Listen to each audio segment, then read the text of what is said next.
जिनकी वाणी में खिरती है मानो जैसे अमृत धारा, जिनकी वाणी में खिरती है मानो जैसे अमृत धारा। उनके वचनों को सुनकर होगा अब कल्याण हमारा, उनके वचनों को सुनकर होगा अब कल्याण हमारा।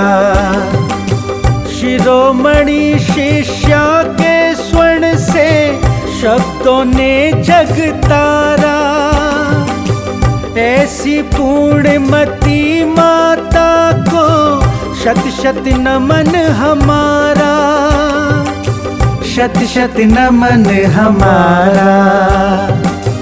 पूर्णमती माता तुम सा ना जग में कोई सहारा, पूर्णमती माता तुम सा ना जग में कोई सहारा। जिन वाणी चैनल कहता है धन्य है भाग्य हमारा, धन्य है भाग्य हमारा।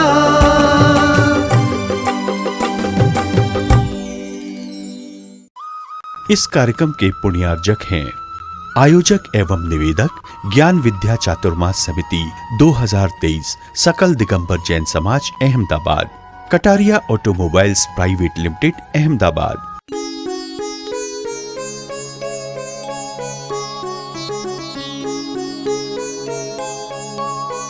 जिसको मैंने चाहा सब नश्वर है माया, जिस तन में हो रहता क्षण भंगुर वह काया। कहाँ जाऊं प्रभु, कहिए आप, जहाँ मुझे शाश्वत सुख मिले, ध्रुव मिले, ध्रुवता मिले, अमिटपना मिले, कहाँ जाऊं? एक प्रभु तेरी ही शरण है, जहाँ पर आकर के सुख शांति मिलती है। यहाँ एक अच्छी चीज मिलती है तो दूसरी खो जाती है, सर्वथा सुख तो मिलता ही नहीं है। ऑपरेशन थिएटर से बाहर आया डॉक्टर, मरीज के परिवार के लोगों ने पूछा, डॉक्टर साहब ऑपरेशन कैसा रहा, कैसा रहा ऑपरेशन? डॉक्टर ने कहा ऑपरेशन तो सफल रहा। तो क्यों लगाया आपने, सच्ची कहिए ना, सच्ची बात क्या है बताइए ना जल्दी से। कहा ना ऑपरेशन तो सफल रहा, लेकिन क्या डॉक्टर साहब जल्दी बताइए, लेकिन मरीज तो मर गया। सुन रहे हैं आप लोग, कैसा ऑपरेशन सफलता, कैसी ऑपरेशन की सफलता कि मरीज ही मर जाए।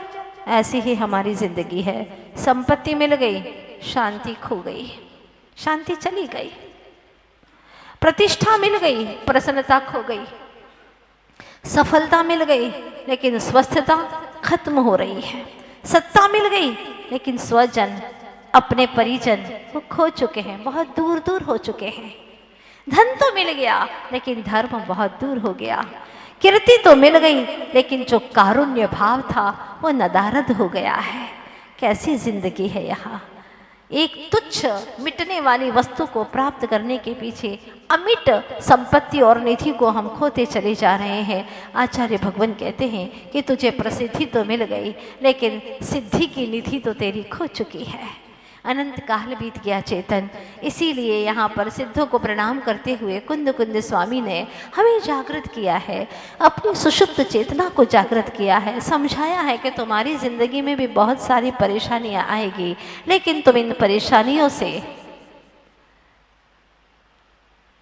परेशानियों के कारण अपने जीवन के गंतव्य से मुख मोड़ करके पीछे मत चले जाना, सीख लेना कुछ उनसे। कभी कभी जानवर भी हमें सिखा देते हैं, परेशानियों से मुकाबला करते हुए, पराजय को दूर करते हुए जीत को कैसे हासिल करना हम जानवरों से भी सीख लेते हैं। मैंने सुना था एक गधा जब वृद्ध हो चला तो कुमार ने सोचा इसका भार मेरे ऊपर है, क्यों ना आज चुपचाप सवेरे जा करके बड़ा गड्ढा खोद करके उसके अंदर डाल दूं, ताकि निकल ही नहीं पाएगा, उसका खर्चा कब तक उठाता रहूंगा।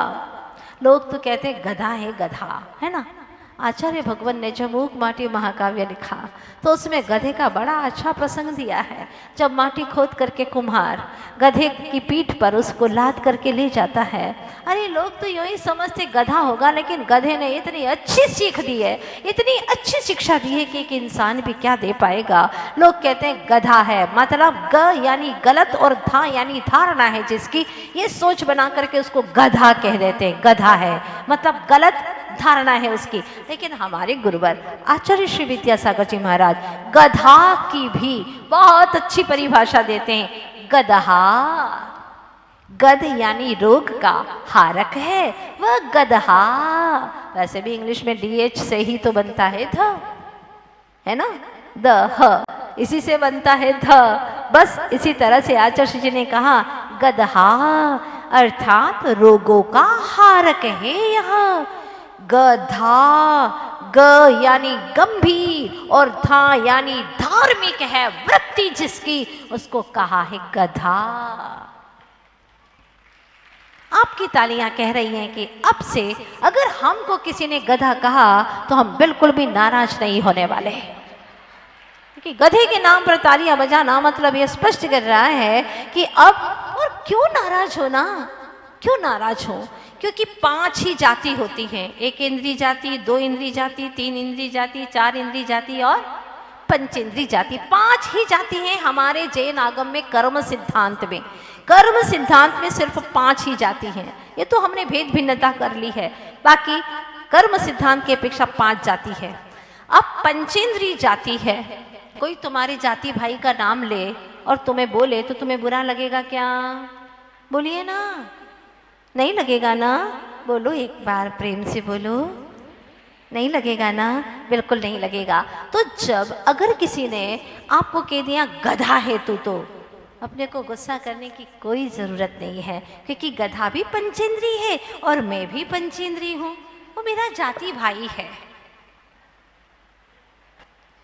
आप लोग तो बिल्कुल ऐसे देख रहे हो कि बात जैसे गले ही ना उतर रही हो, लेकिन उतारनी पड़ेगी। कर्म सिद्धांत यही कहता है, चाहे कोई तुम्हें श्वान कहे, श्वान, हाँ, चाहे गधा कहे, चाहे सांप कहे, चाहे तुम्हें बेल कहे, कुछ भी कहे, आज से बिल्कुल गुस्सा नहीं करेंगे, क्योंकि वो सब हमारी जाति के हैं, सब पंचेंद्रिय हैं और मैं भी पंचेंद्रिय हूँ। अगर हमारी जाति भाई का नाम ले लिया, हमारे साथ में जोड़ दिया, तो इसमें नाराज होने वाली कौन सी बात है? पक्की बात है ना?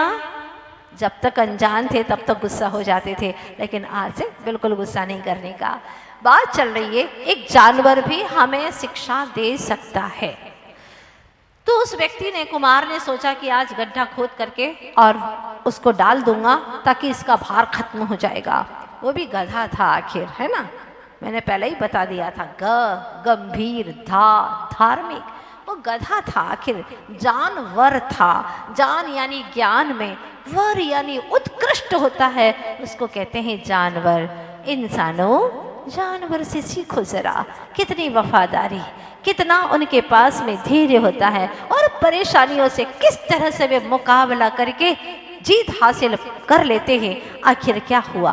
उस बूढ़े गधे के ऊपर, वह गड्ढे में उसने गड्ढा खोदा और उसमें डाल दिया। चारों तरफ मिट्टी थी, जो गड्ढे की मिट्टी थी वो चारों तरफ थी, लेकिन जैसे उसने गड्ढे में डाला, गधा जोर जोर से चिल्लाने लगा, जोर जोर से चिल्लाया। उसने सोचा कुम्हार ने इस तरह से चिल्लाएगा, सारे लोग आकर के इकट्ठे हो जाएंगे और कहेंगे काय को बेचारे को गड्ढे में डाल रहा है, पता चल जाएगा। तो उसने क्या सोचा कि मिट्टी डाल दो इसके ऊपर तो चुप हो जाएगा, और उसने मिट्टी डालना शुरू किया। गधा भी समझदार था, उसने जब तक वो मिट्टी डालता रहा, पूरी ढक न जाए, लगभग आधा गड्ढा भर गया, तब तक वह चुपचाप रहा।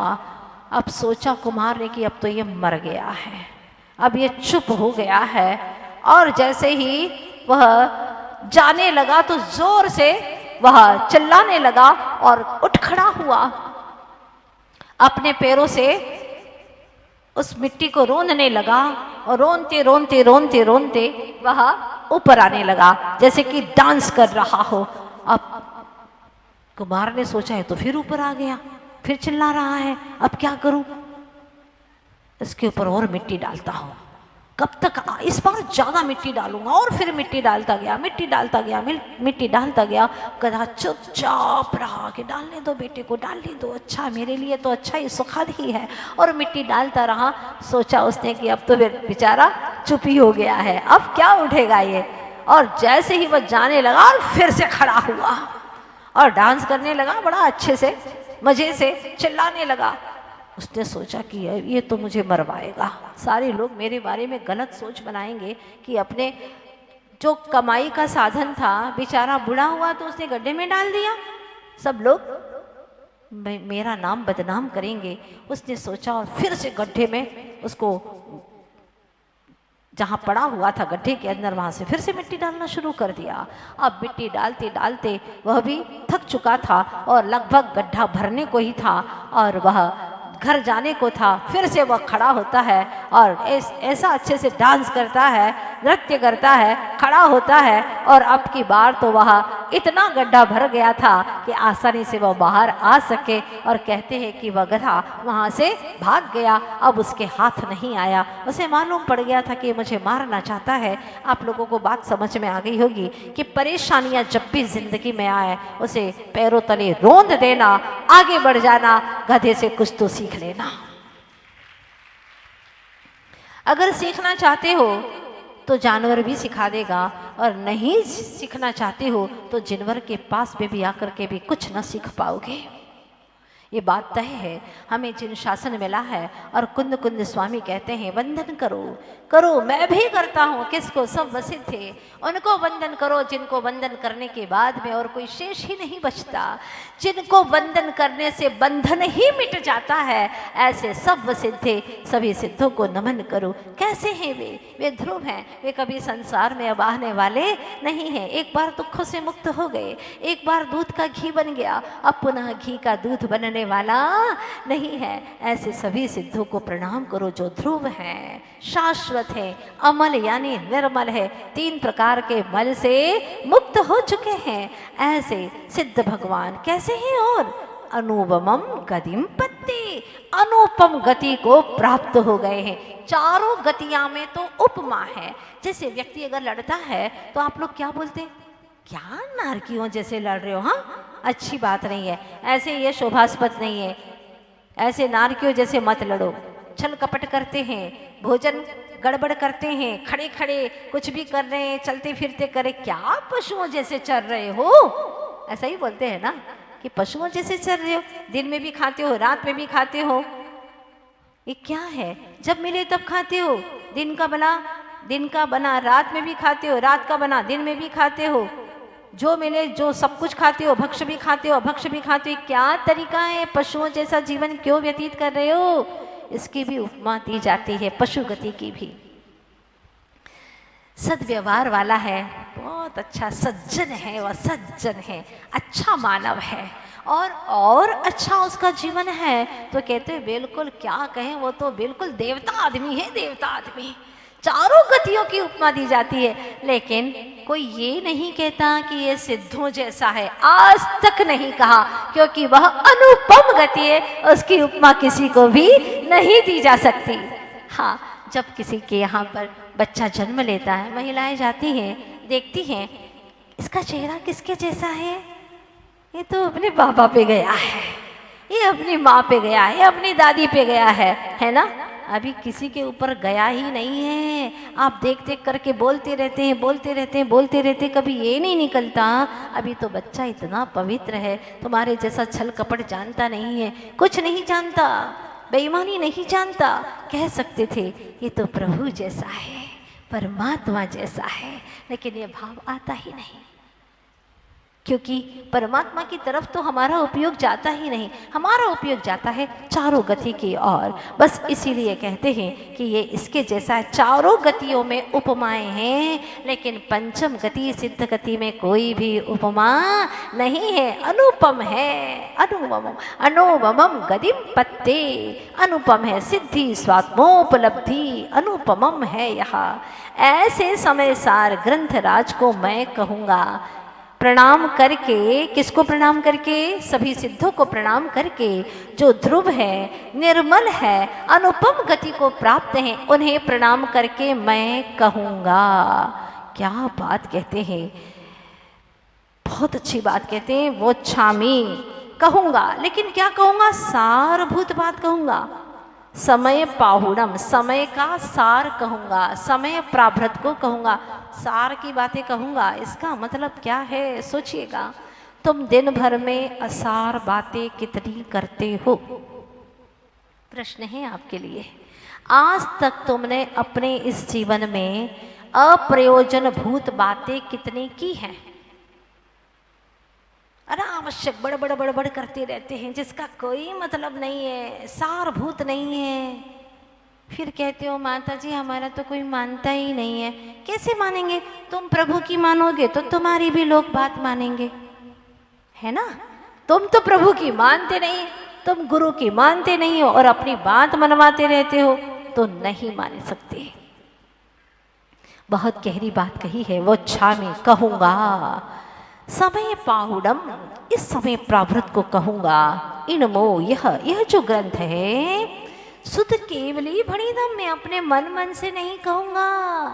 कितनी लघुता, आहा, बहुत लघुता। आज तो व्यक्ति दूसरों की चुरा करके लिख देता है और आगे लिख देता है स्वरचित। स्वरचित, इसके स्थान पर स्वचोरित लिख दे तो काम भी बने। क्या? स्वचोरित यानी स्वयं के द्वारा चुराया गया। ये तो नहीं लिखता, स्वरचित लिखता है, मैंने लिखा है। धन्य है कुंद स्वामी जो ये कहते हैं कि मैंने नहीं, मैं अपने मन से नहीं। शुद्ध केवली भणिदम, जो शुद्ध केवली भगवान ने कहा है। कौन है वे शुद्ध केवली? भद्रबाहु स्वामी, अंतिम शुद्ध केवली, वो उनके गुरु थे, ऐसा प्रमाण मिलता है। यानी भद्रबाहु शुद्ध केवली के शिष्य थे कुंद स्वामी। अष्टपाहुड़ ग्रंथराज है, जिसमें 8 प्राभृत है और 9वां है समय प्राभृत। ऐसे 9 पाहुड़ मिलते हैं। 84 पाहुड़ लिखे, उसमें मात्र 9 पाहुड़ हमें प्राप्त होते। काश 84 पाहुड़ हमें प्राप्त हो जाते तो वाह, कितना महान ग्रंथ हमें प्राप्त हो जाता, हम पढ़ते। लेकिन हमारा दुर्भाग्य है कि वे सारे पाहुड़ खो चुके हैं। जिन्होंने संभाल करके रखा इन ग्रंथों को, वे सौभाग्यशाली हैं, बड़भागी हैं, जो ऐसा ग्रंथ आज यहाँ तक पहुँचाया। उसमें अष्टपाहुड़ में एक बोध पाहुड़ आता है। बोध पाहुड़ की 61 और 62 नंबर की गाथा में उन्होंने अपने आप को शिष्य स्वीकार किया है और भद्रबाहु स्वामी को अपना गमक गुरु स्वीकार किया है।